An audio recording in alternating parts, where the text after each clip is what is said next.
What's going on, folks? Thanks for checking out Toys and Tech of the Trade. A little different this episode. I'm joined by two guests, Matt, who you know from Nerd News Today, and Corey from the Black Podcasters Association, who collaborated with us recently on the event that we held in Queens, New York, and we shared that in a previous episode.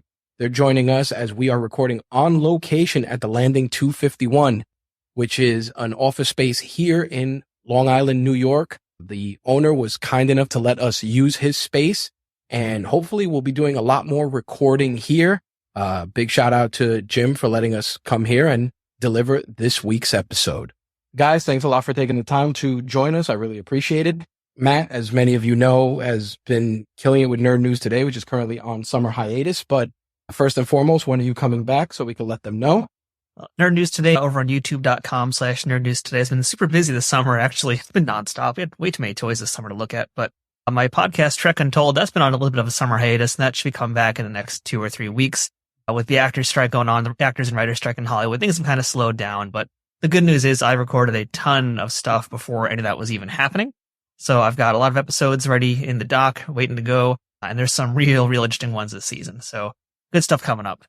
I'm very excited for it. Obviously, Trek Untold is part of the Rageworks podcast network. Mac and I have worked on a ton of great projects together, and Corey and I have collaborated on quite a few. Corey runs the Black Podcasters Association, and really just coming off a big event that he did earlier in the summer in Brooklyn. And I wanted to bring him on board to obviously catch up with him, but to ask him, how was it just running that event? Now your second event, larger scale, full sponsorships. It was tremendous.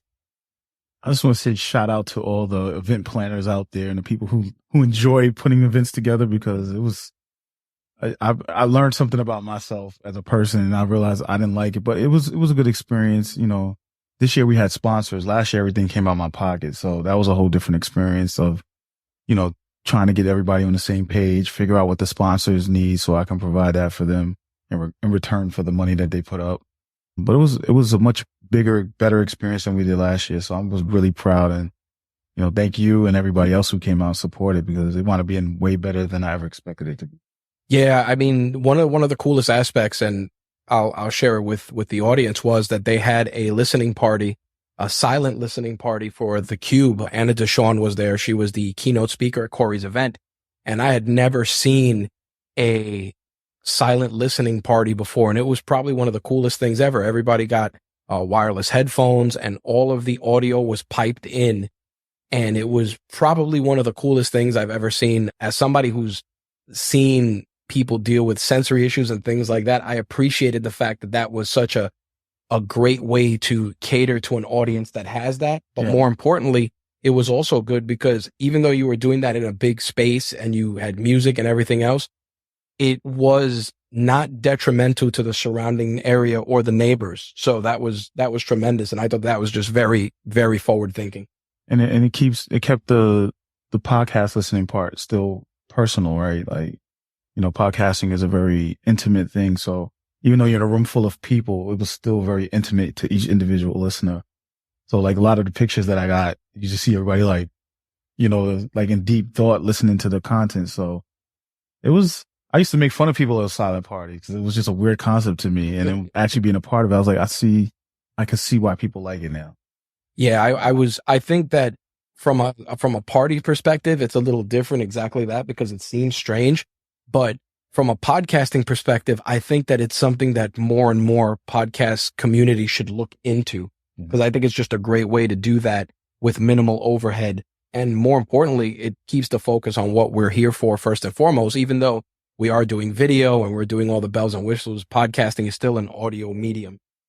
And I wanted to ask Matt about that, because doing Trek Untold and talking to so many different people, you've had the chance to interact with people that just have been in front of a camera all their lives. And now you're just like, hey, you know, just dial up on Zoom and let's record an episode. How's that been in terms of just your approach, especially you being a filmmaker first and foremost? I think the one thing I've learned, and this also came from like doing documentary film work especially, is like every guest is going to be different. And every guest in turn is going to have different needs for what they want and how to be talked to. So I think that's been like one of the biggest things that I've learned since I started doing the Trek Untold podcast is the art of having a conversation. Because it's one thing to, like, for example, I know there's probably a lot of solo podcasters out there who are going to be, talking to themselves for 30 minutes, an hour, whatever they do.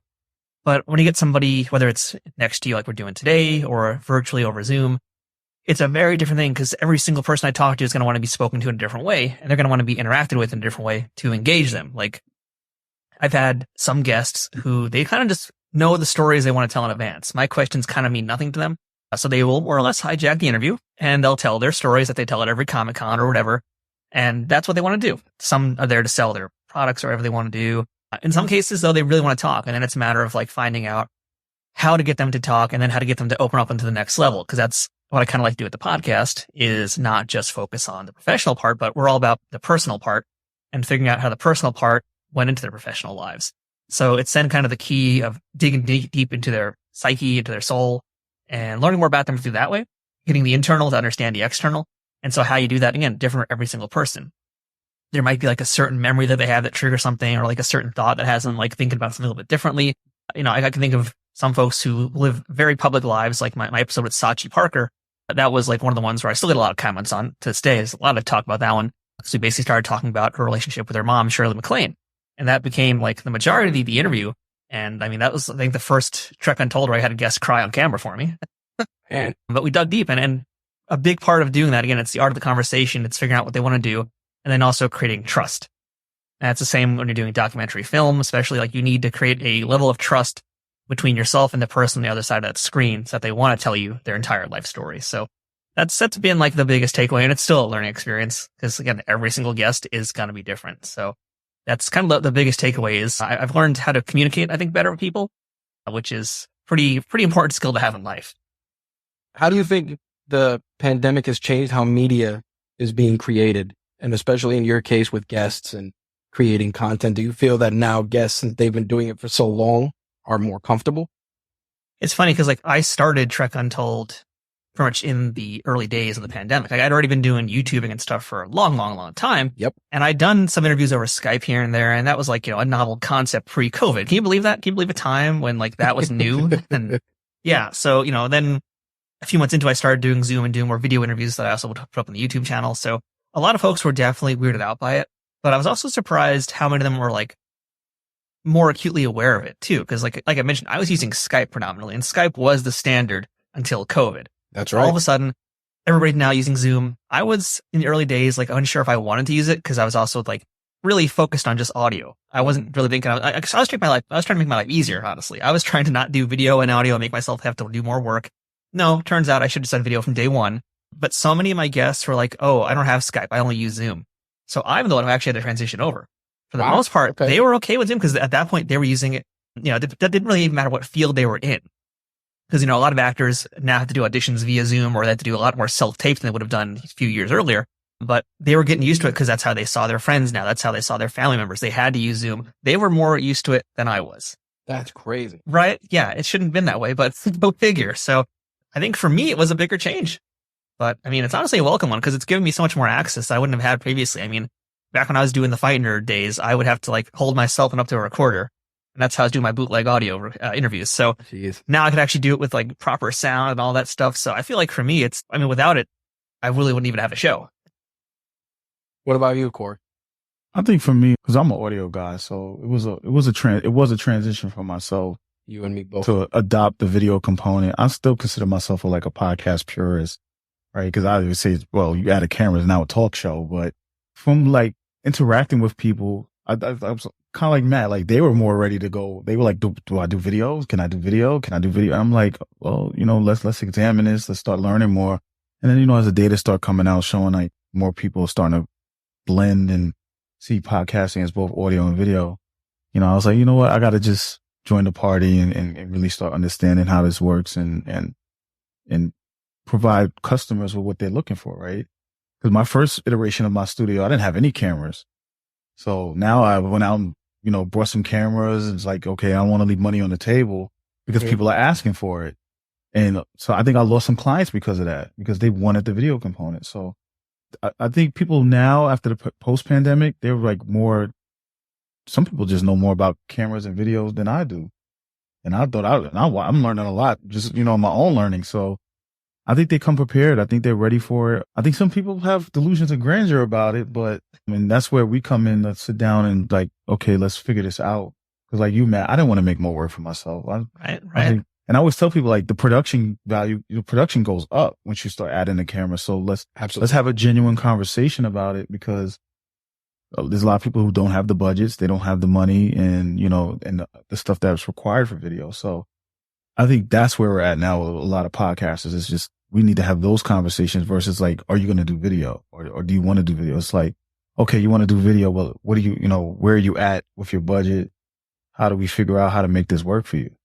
I think on top of that, just to kind of add on to Corey's point, is like use the term budget. And that's a perfect term, because a lot of folks who are, let's say, you know, there's a lot of COVID podcasters now. A lot of folks started podcasts right as soon as the COVID pandemic began, right? So they're thinking money and budget, but budget also means like energy and time, right, Corey? I mean, because now, like you said, you're now suddenly doing video. You have to now think about that. You now have to have a camera in front of you. You have to think about all these other things. If you're using a live switcher, when you're doing shows, I mean, it's like all these other components now. And there's more video editing. There's now, if you're going to make social clips, you know, shorts, things like that with video. So there's now not just the money aspect. It's now budgeting your time and your own energy to do that kind of stuff too. Yeah. I think that's to Corey's sentiment. I'm still stuck in audio mode. Matt and I have worked together on numerous video things, and audio-ness shines through very much. And the problem is in the 16 years I've done this, I transitioned to video at one point when I was doing My Take Radio, and video was great. It was good, the live streaming, but to that point, just more aggravations. Oh, the camera's not going to work, or the audio's not in sync, and the thing about it was, I just didn't want to keep doing that. And the funny thing was, I stopped it, and now video's the driving force of everything. But I do want to say this to everybody who watches this, is that I'm an audio purist, because at the end of the day, you can listen to an audio podcast anywhere, versus video. You have to either have YouTube. You can't watch a video podcast in your car. You can't watch a video podcast on a We don't recommend it. We don't recommend it. Let's be honest. We don't recommend it. And I think that's the problem that has kept me so reliant on pushing audio first, because I tell people when they start out, I tell them, I'm like, you're someone's training partner. You're someone's co-pilot. You're someone's drive to work. You're someone's confidant. And that's only delivered through the power of audio. I mean, we grew up, you know, I'm an 80s baby, and most of us are similar in age, and we didn't have the audio drama like our parents did, or our grandparents did. And think about it. You know, they'd play an episode of Superman on the radio, and you'd have to be like, there he is, and he's breaking through the wall and all this stuff. And you would have to literally close your eyes and feel that emotion. And I think with audio, especially when you're storytelling, if somebody's listening to a podcast before they go to sleep and you're doing a podcast and you're describing something, I just feel that still has more power versus the reliance on, oh, look, you know, here's the video and it's 4K, and, you know, like that. We spend too much time trying to make it pretty instead of making quality content. It leaves things to the imagination.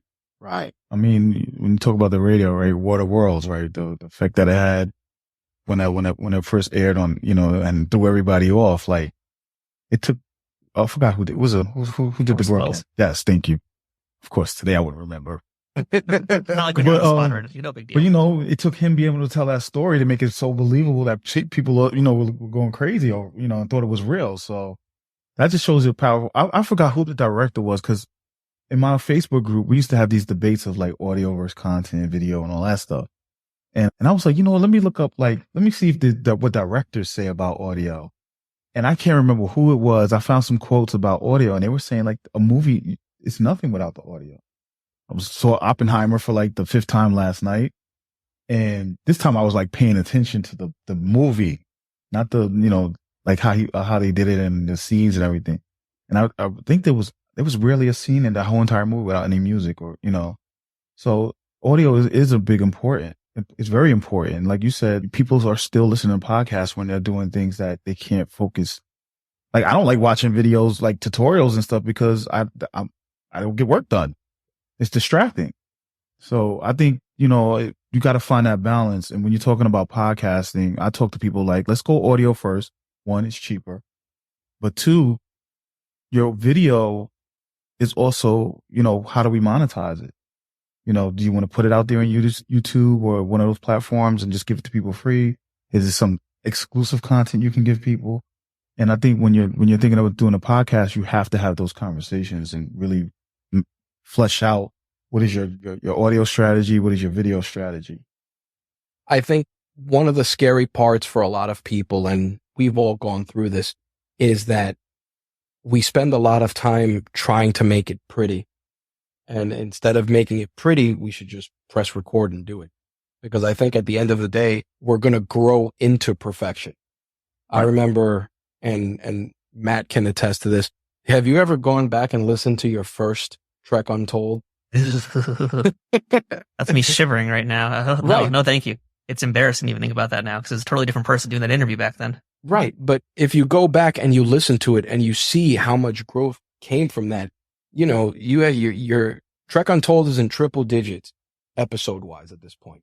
And even now there are days when I work with Matt and I listen to Trek Untold and I tell him like, wow, this was amazing. This was stellar storytelling. This guest was great. And we're still learning. Even though we have decades of experience between the three of us, we're still learning. And, you know, I wanted to ask both of you, what was the last part of this that said, man, I'm still learning? What was the last moment that you worked on one of your projects and you're like, man, I'm still learning? I mean, it could even be the most recent one because really like every time I try nowadays to like really see what I can do to improve it, because the way I tend to work also is like I'm usually recording in bulk, editing in bulk, but I'm also trying to figure out what I can do differently each time and each season as well. I try to make some kind of changes. So like I know for me, one of my things is trying to figure out where do I lose people from listening to me? Where do I lose people? Where do they stop watching? How do I keep them watching? How do I, put myself to a better position to try to monetize the show in some other ways? So there's been a lot of that. Like I know one of the changes I've been doing even just a few episodes ago was changing my intro completely. That's right. And then I also changed the literal intro from when I cut to myself talking, introducing the guest with just my solo shot to now me talking to the guest. I used to have this whole big thing. Now I've changed it, just get right to the conversation, make it a little more casual, make it more entry level. I think the biggest thing for me is I've been removing the formality. So it really is just like every time trying to do something different, whether that's changing how I edit a video clip or how I integrate a photo into it or just like little things like that. That's kind of, I think, the way that folks should kind of do it is each time you do it, get it done. Whatever it is that. It's not a sacred beast. Just move on from it. And then the next one you do, be like, okay, I did this last time. Maybe it didn't work as well, or I want to try this differently. I will do it here today. So that's kind of the way I tackle it. I think every single episode is like, I hate this. This is horrible. I hate this. But I'm going to try and fix at least this one little thing. And maybe that'll be better next time around. How has the audience reacted as you've made these changes? Because you changed your intro, you changed your music, your transitions have been different. There's been a lot of adjustments over the last 100+ episodes that you've done. How are you getting audience feedback? How does that work? How are you gauging what's working for you? My show, because it's like interview based and very evergreen content, it's very different how my audience interacts, honestly. Like it's not like I'm talking every week about the latest episode of Star Trek on it. I don't really do that. I've done it a little bit here and there, but even then the show is still guest centric. Like when I was covering Strange New Worlds a little bit, I had interviews with Paul Wesley. I had interviews with Melissa Navia and other folks. So I still wasn't getting folks in there talking about the latest episode. We're talking about what the guest is saying. So there's been some feedback. I think the biggest feedback was honestly when I changed the music. That was the most controversial choice. Cause like, here's the thing with the Star Trek podcasts out there is like they all use the exact same intro theme. Cause there's just like one copyright free song out there that sounds like a Star Trek theme. So I remember listening to other folks' shows who I'm friends with even. I'm like, that's my song. That's my song. And it's like 4 or 5 podcasts and I'm just listening to in a row with the exact same copyright free song. So that was the point where I was like, okay, that has to change because if everybody keeps hearing that in the same show, it just sounds bad. So I did the foolish, crazy thing of going into GarageBand and making my own music, which I used to do. You wrote that yourself? That's me. Yeah, I did that. Oh, man. Yeah, I did that. I pulled bits because I have a little bit of experience with GarageBand from years ago because I used to do my own music for the Fight Nerd YouTube channel. Because back then, even then, you couldn't really easily find license-free music, or if you found stock music, copyrights and that kind of stuff, it's a load of nonsense. I mean, I know like a lot of folks out there, pro tip, for folks who might use things like story blocks or audio blocks, they give you a licensing form, but that's not going to cover you. If someone leaves that platform and they take their music elsewhere, or they just take it back to themselves, they don't care anymore that you had this license for that time period because they own it now. So that's why I just was like, I'm going to my business for myself here. So since the Fight Nerd days, I learned how to make my own music.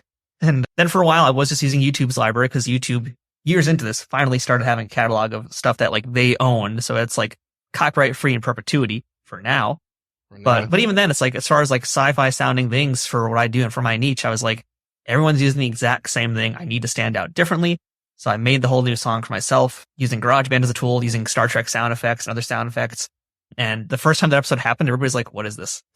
And they were very confused because I went from having this thing that sounds like this orchestral Star Trek theme to this like Philip Glass art house sci-fi beat. It's like, I mean, people who like it. It took some time. They had to grow on it. They're like, okay, now I don't hate this as much, but it was a pretty drastic change to go from one to the other. So honestly, that's been the only other change. I think for the most part, people have just been like, they get into it and they kind of get into a flow of it. So I don't even think they notice the changes. And that's kind of a good thing. Like the only most drastic thing has been that theme song. That's crazy. You know, what's funny. Corey is a music producer by trade. So he knows all about the fun aspects of making beats. I've seen when his posts like, hey, I'm working on this beat. And I want to ask you obviously about the same thing that with Matt, like, what is something that you're still learning, but also you're still creating, like you're making music, you're still doing that. Yeah. Are you integrating that into your podcast also? Music is always going to be my first love. That's what when I was a kid, I was trying to, that's how I got into like the recording, because I was always in the studio and I realized I wanted to be behind the boards, not in front of the mic. So, I mean, I went to school for some of that stuff. Didn't do well, but I went to school for it. So I'm always learning. I'm like a little kid, like, Glengarry Ross has that line, always be selling. I just took it and said, always be learning. So I always challenge myself. Just in the conversation, I could say I'm learning something new, right? So I'm just always learning. I think also instinctively, I'm an engineer. That's the way my brain works, right? I do programming. So I'm always like, want to understand how something works. So that's why like last night I was in the movies. I'm hitting start. I'm timing each scene, trying to see if there's a pattern and all that stuff. And because of that, I'm always just like looking for the next thing to learn. It drives me a little nuts sometimes because you got to learn it and also understand it. So I've had to learn how to slow myself down. But in this space, it's always something to learn, right? Right now, my thing is lighting, understanding lighting better, right? Soft boxes and I have LED lights, and I'm always playing around with my lighting at home, because one time I got on a live stream and somebody was like, "Oh, he's so bright." I was like, what? Or the other time when I'm on my live stream and I had no lights in the background, and because I'm so light skinned, everything is black. Somebody said I look like the Headless Horseman. So I was like, you know what? It's time for me to really take some time and learn this stuff. So, I mean, it's so many moving components. Like, how could you not want to learn, right? And the video portion, I'm still trying to learn to understand like lenses and all that and all, but it's challenging to me. And I think that's for me why I like it, because it's always a new challenge. You go into a new environment. Okay, we have reverb. How do we deal with that? How do we solve that problem? And I think that's the part, every person that I meet has we're doing podcasting, we're doing video, all that stuff, but everybody has a unique problem you're trying to help them solve. So for me, it's always like, it never turns off. That's why sometimes I don't get no sleep, because I'm laying in my bed like, or something pops in and like, oh, I didn't realize that. So, and I'm trying to figure out right now how to integrate my music, because I don't want to pay. I don't like a lot of those licensing agreements. For instance, I have a couple of services. Yeah, they give you the license to use it on your YouTube and live streams and all that stuff and commercially. But if you get rid of that product, it's and it's not even, you become muted. They put the DSCMA claim against you. It can mess with your monetization. It can mess with your channel. So it's like, well, what's the best way? And I was like, well, I always tell people, like, if you're going to, like, if you have a friend who does music, give them $200, give them $150 and make sure you put in paper. It's work for hire. I hate to say it like this, but take the credit, because then you won't have any issues. If anybody says you put the copyright in your name, it's work for hire. If you have to get a contract, then get a contract, but pay that person for their work. And if you want to give them credit, as the owner of it, that's entirely up to you. Right. But that's how you protect yourself. And then your evergreen content doesn't get flagged if you decide to move from otherwise you got to go into all that content, re-edit, remove if you can, and it's just not worth the headache. So I'm trying to figure out how to use the music I make into the stuff that the projects I plan on working on, if it works, because how I hear music and how the feelings I have from it may not even fit what I'm trying to do. So, but I have friends, so I will be making phone calls and, hey, I got a job for you. That's very important. And I'm glad you touched on that. I think that's something that a lot of creators don't realize, that there's no such thing as a free lunch. And the thing about it is we pay these services, we get this music, and yeah, it's great. But it's exactly that. What if you don't pay it that year? Or what if you move to something else because the catalog is trash? Now all of a sudden you have hours upon hours upon hours upon hours of music that you can never use again. And I'm glad you touched on it and Matt did as well, because I think that that's the problem as creators. We're trying to we're trying to get the white whale, and we're using every tool at our disposal to try to do it. And most of those tools are built in someone's backyard, and they're never ours. Yeah. I think that's a tough sell. Well, I got a little trick that I do. I get lifetime deals. I agree. Lifetime deals for everything. So some of the music ones that I have lifetime deals with them. So, I mean, unless the company goes under or for whatever reason they don't honor it anymore, I don't have to worry about that, about having to pay somebody every year or every month. Mm-hmm. It's a life. So anytime I'll need something, I may not like everything they have in their catalog, but I will go back to it and say, let me just throw this in there because I have a lifetime deal.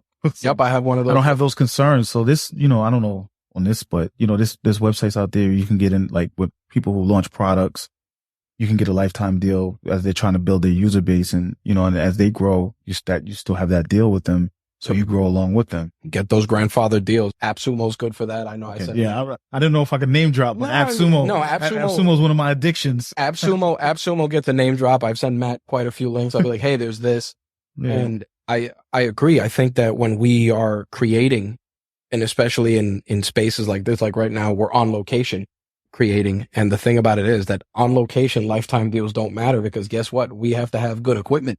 But when we go home and have to edit, we have to rely on the things that are important. And those lifetime deals, those services, that's where they come in handy. Yeah. The music and that stuff it doesn't. And I wanted to kind of circle back on that. When we all go home now and we edit, how much are you relying on products and services to get your final products out there? Like, I know that Matt, before we started recording, was talking about he's no longer using Final Cut, and Corey was saying he does. I use whatever works. I mean, I use Filmora, I use Premiere. Like, Matt's been incredibly gracious to teach this ogre Premiere.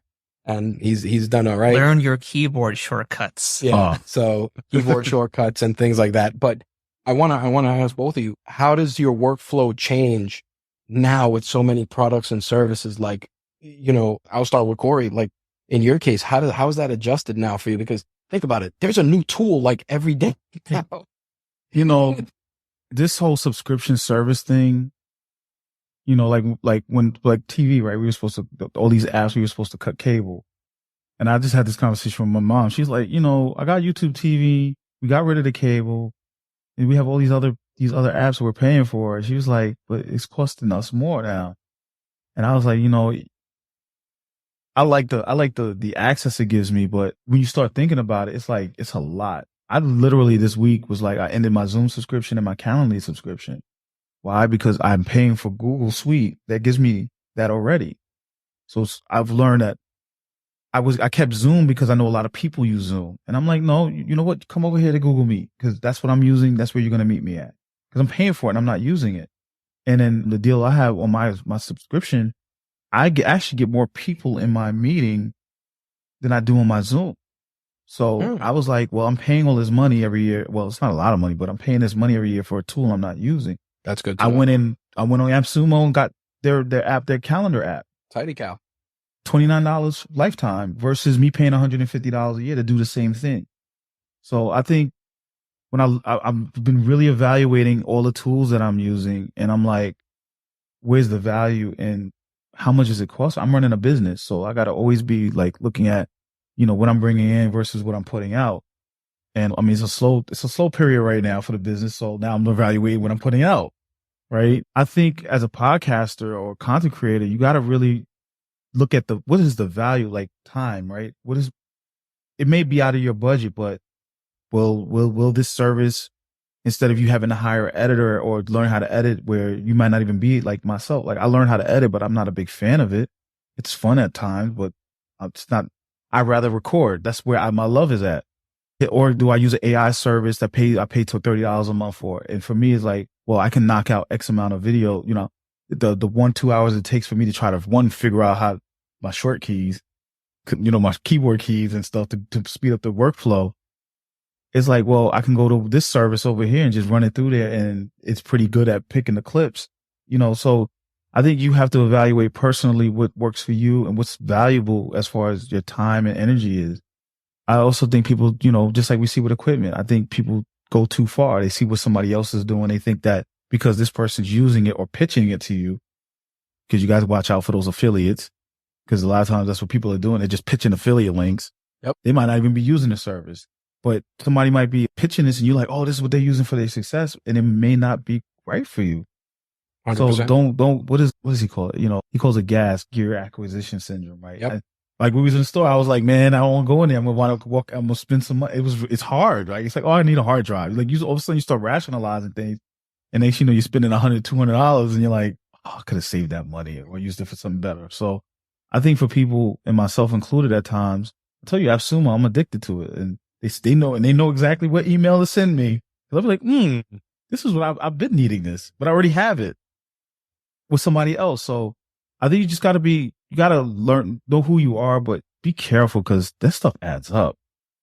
It adds up a lot. And being a programmer, I know that these companies know the psychological aspect, and that's why, that's why it works for them. What about you, Matt? I mean, I know you're big on the AppSumo stuff because I know you're sending me links all the time for things, but a lot of that, it's like you'll send me something and I'll be like, I already can do this on my own with this. So like, I don't want to have someone else doing it for me when I can just do it myself. And not everybody can do that because it is kind of like a privilege to be able to do that. Like, full time, what I do is editing and producing. So like, this is my area. So that's why like I can center in. I don't need to like buy another app with a lifetime subscription deal because I just know how to do it already. And if I don't, I'll figure it out. So like, it's energy again. It's the budgeting of energy and your time to do these kinds of things. So I might be in like a different position than most folks because it's what I do. So like, I am the kind of person who's like, why pay for it when I can do it myself or learn to do it for myself, even if it is going to give myself a ton more stress. There's definitely a time and place to like, throw up the white flag and be like, all right, so I guess I do need to spend this money. But it's also like learning the tools. Cause like, for example, there's tons of different things you can buy for Premiere, whether it's a plugin or whatever it is, LUT filters, that kind of stuff. It's plentiful on YouTube. There's always someone shilling LUTs. Yes. There's always the LUT shilling. But even beyond that, there's all sorts of apps that'll make your social videos. So they'll do this for you or they'll do that for you. And then there's the folks who, like you were saying, there's like so many subscriptions for things. Whereas, for me, I use Adobe products and you got to pay for that monthly. With Final Cut, you get it once, it's there forever. But the thing with the Adobe stuff is like, and this is maybe a way other folks to think about it, is if you get the all-in suite right now, it's like $60 a month, right? That is money. That's a pretty substantial amount. But if you're in a position where you're making money off of your show, it's only $60. Right. For me, if I'm doing an editing gig, I make that money back in like an hour. So it pays for itself because I'm using it. I'm keeping my skills sharp. So it's not like it's an investment in what I'm doing. So that's kind of how I look at Adobe because it also is like, I can now use all the different parts of the Adobe suite in my Premiere because it's compatible with Photoshop. It's compatible with Illustrator, all these different things, After Effects. They seamlessly integrate, which is amazing as a time saver also. It just is a matter of, are you going to take the time to learn it? And not everybody's going to do what I do professionally. So what I do is different. But I kind of think like, I'm of the mindset where if I go to a gig, for example, and I'm doing editing, I can't necessarily bring a hard drive full of my stuff with me. I got to have everything ready. I got to know how just the standards work. A lot of editors do bring like a flash drive and they'll have all their custom keyboard shortcuts and all the things with them. But I don't want to work that way. I don't want to function that way. I want to have whatever that is that I'm going to work at in a new place. That's what's there for me. And I'll adapt to whatever else that they have that I don't have. So for me, it's just time and energy, but I'm okay kind of putting that in there. And suffering a little bit, but yeah. See, for me, I keep my toes in two worlds. I like products that give me something that I can't get back, and that's time. I'd rather spend the dollar because I'll get the dollar back, to Matt's sentiment, but to the same thing with Corey, it's like time. Like Matt knows, and he can vouch for this. I've messaged him like, oh, I got to do this video thing, and it'll take him 5 minutes. It'll take me 4 hours. And that's where we work off of each other. Or he'll have an audio problem. He'll be like, take a look at this. Let me know what you think. It'll take him an hour. It might take me 5 minutes. And I think that that's the big thing with all of us as creators. And I tell people this all the time. Weigh out your options on which part you're willing to sacrifice to see this through. Are you going to sacrifice money or are you going to sacrifice time? But don't sacrifice both. But I will say on that, though, on that point, I think we both have been more expedient in these things. So that's also, like we're sharing information.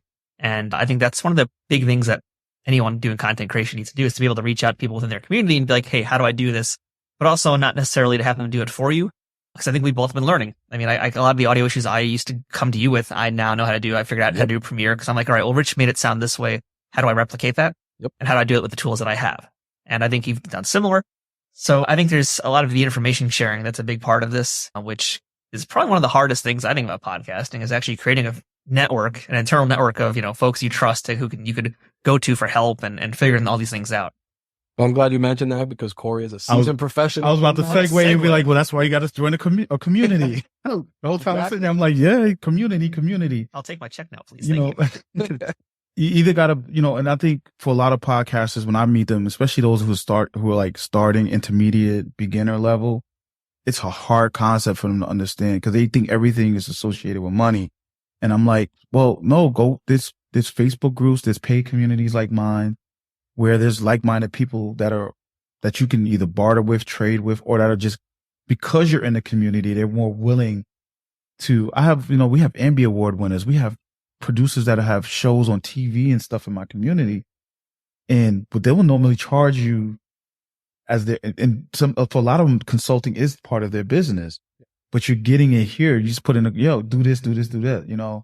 I think that's the joy of having a community, and you don't need to, maybe initially you might wear all the hats, for this, and because you can't hire people, whatever, that's just the natural order of things. But at some point you got to let your pride go and say, you know what? Rich is an audio guy. I don't really like audio. Let me go talk to him. Let me pick his brains. I think one of the things I love about my community is it's like, you're like a parent finds out their child is doing something in secret and you're like, oh, I didn't know, I didn't know you was doing that. Like, and I'm not saying this, I look at my community that way, but I was like, we was having a conversation with Tom. Someone was like, yeah, I'm over here interning with this person. And I'm like, what? And this other person's like, yeah, we're working on this project. And I'm like, so you guys are doing stuff behind the scenes now. But that was the point of the community. And people like this guy, one of my members, he's just been on a hot streak. He's just getting awards. So to hear him saying, I'm over here interning so he can learn more was like, wow. So I think if you're looking to get into podcast, you have to build your network. I mean, what do they say? Your network is your net worth, right? So that's right. And it's true, especially in the content creation space. Your network is your network because somebody might say, hey, come get on this project with me. And next thing you know, I've had people introduce me to brand, like people at companies that make the decisions on sponsorships and stuff now. So it's like, you gotta build your team. You gotta go out there, ask questions. Don't be afraid. And if you're weak in one space, ask somebody, get cool with somebody. Don't take advantage of them, but reach out. I'm about to start reaching out to you, man, because I want to learn some more about this video stuff.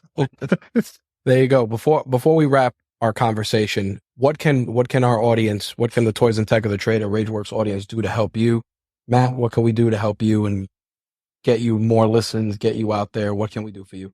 Well, if you'd like to send me checks, money orders, or PayPal donations, well, really the biggest free thing that is most helpful would definitely be watching and listening to my stuff. So yeah, you can find Nerd News Today if you are looking for toy reviews and product reviews and comic stuff and a lot of stuff that's coming soon, probably early 2024. Quite honestly, I guess I'm going to be accountable and say it here out loud. So I'm making big changes to the site, and I want to really change it up finally and make content I actually care more about. So I'm going to figure that out. So go visit youtube.com/nerdnewstoday and be patient while I figure that out. But, and as far as Trek Untold, whether or not you're even a Star Trek fan, because I'm in this weird little niche, and if I can go on a little rant for a moment here, I know I'm in this weird little spot where it's a Star Trek podcast and people see it as a Star Trek podcast, but once people listen, they actually realize it's not. Yep. It's probably the most non-Star Trek podcast out there. Because like I mentioned at the start of the show, the key of it is that it's very much about talking to these professionals, whether they are actors, writers, directors, or stunt performers, VFX artists, people working behind the scenes, people working way off behind the scenes doing other things. It's very much about learning about them as a person and then learning about what they do as a professional. So if you're an actor or into acting, there's people who are giving you acting theory and you're getting it for free. So that's kind of what the show is. It's more about that sort of thing. So if that sounds appealing to you, definitely check it out. I mean, we got comic book artists as well, comic book writers, we've got illustrators, technical illustrators. we cover the gamut here of professions. So that's what we're talking about. So there's an episode for everybody. And so I recommend just checking out, look at the names, see if anybody's jobs interest you basically, or seeing if there's a name that you recognize and just dive in, listen to it on youtube.com/@TrekUntold, or find us on pretty much every major audio platform out there and just like, listen, subscribe, thumbs up, comments, do all the things. That'd be cool. Yeah. And live long and prosper. Why not? There you go. Corey, what can we do for you? Well, I'm a little different because I don't have a podcast myself. We got to fix that. It's in the works, actually. I'm working on some projects with some people and myself. I'm trying to build my own network, so I'm working on that too. But as far as like what I do, I mean, we are the Black Podcast Association, but we are also ambassadors to podcasting because people hear Black podcasters and they think it's just, we're exclusive, we're inclusive also, but we're also exclusive. But we actually a lot of our members are fans of podcasting. So it is a safe space for Black podcasters to come in, for our old cultural things and all that stuff, but we're not isolated and it's not you'd be surprised at stuff that I hear, man. It's not a walled garden. It's not some racist or prejudiced or anything. It's just a space for a group of people actually in an industry that has a diversity issue. I'm very vocal about that. Yep. Where they can just come together and work with each other. But if you know anybody looking for a community or, that's because anybody can join. I just want you guys to know that anybody could join. It's just know that this conversation is going on in that you might not like but you can go to Get BPA. I have a special sponsored deal going on with the Heytai app, which is it's an app for Black publishers and podcasters. It's the largest directory of Black podcasters right now. But get up to 60 days or 2 months free membership so you can come and learn to see what we're doing. We do monthly learning labs, which is open to anybody. That was one of the things in the beginning. I was like, I wanted to keep it exclusive to the community, but I was like, some of these people have just such great content and they're teaching stuff people. I was like, is it about the community or is it about people becoming good podcasters? So I open it up to the general public. It is a small fee, but it's not expensive. It's free to members. But listen to the audio version. Yeah. Corey winked. Thank you. See, I gotta remember to do that. The descriptive audio, but it's the community is great. We work with a lot of different people. So the biggest thing I can say, if you want to support us, just let people know we're out there. It's the Black Podcast Association on all socials, or you can just follow us. And I'm always open to, like I said, I'm always learning. So any feedback or anything that I think to me that's the most valuable thing you can give me is positive feedback. Positive being the key word here. Myself, my call to action for everybody watching and listening is to continue supporting these amazing creators. Keep an eye out for everything we're doing on the RageWorks Podcast Network. Obviously, we are on location. Again, big thanks to Jim Overdorf from the Landing 251 for allowing us to record here. And you'll probably be seeing us here more often as we work on something very, very special for all of you. On behalf of myself, Corey, and Matt, thank you guys for checking out this episode of Toys and Tech of the Trade. We'll see you next time.